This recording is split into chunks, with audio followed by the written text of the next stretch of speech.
Let's shift our focus now to Tehran and special correspondent Reza Sayah, who's been following this precarious back and forth from the Iranian capital. So, Reza, the news of a 2-week ceasefire just came. Have you heard any reaction yet? Yeah, no official reaction from government officials other than that they've accepted this proposal. But I think publicly they're going to portray this as a victory against the United States and Israel, just like Mr. Trump on Monday and as Secretary of War portrayed the recovery of the U.S. fighter pilot as a huge victory and a show of U.S. military might. I think Iran is going to portray this agreement as a win. Remember, for Iran, survival was always victory. And despite taking many losses, the destruction of military hardware, the destruction of industrial and economic infrastructure, the assassination of political military leaders, the loss of their supreme leader, they are still standing, and for them, this is a win. And state media is reporting it is such. I'm going to read you a couple of headlines that were just published a couple of minutes ago. Fars news agency writing, Trump با عقب نشینی دوباره. Trump once again retreating. Mehr News' headline is قدرت و مقاومت ایران Trump را مجبور به آتش بس کرد. The strength and resistance of Iran forced Trump to accept a ceasefire. So certainly they're presenting it as a win, but I think moving forward, all eyes are going to be on the Strait of Hormuz. The agreement says Iran must open it, and we'll see if they open it and what they do beyond the 2 weeks. It's striking to hear you say that for Iran, survival is victory. How then did Iranian officials react to President Trump's threat earlier today to erase an entire civilization in Iran, as he threatened? Yeah, I think the people reacted negatively.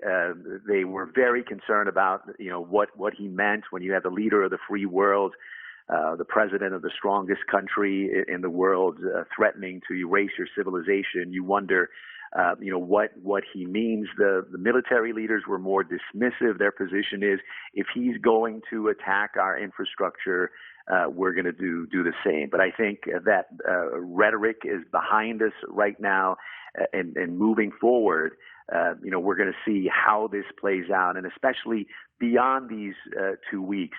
Remember, it was increasingly clear that Iran's hold of the Strait of Hormuz was a lever they never had before until this war, a lever with which they could wage war on the global economy in response to U.S. and Israeli bombings, and in many ways guarantee their security. And I think it'll be very interesting to see 2 weeks from now.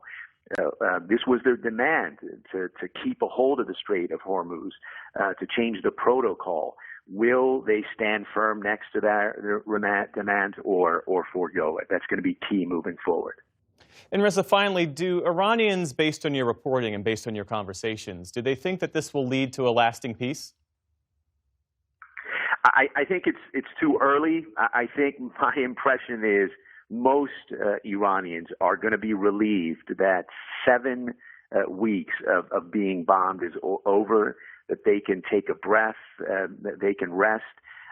But in the past 47 years, they haven't been able to rest much. It's been 47 years where they've faced a brutal government and pressure, sanctions, and 2 wars facing the United States and Israel. So I think they're going to be able to take a breath, exhale for a couple of weeks, and we'll see what unfolds, after this 2-week ceasefire.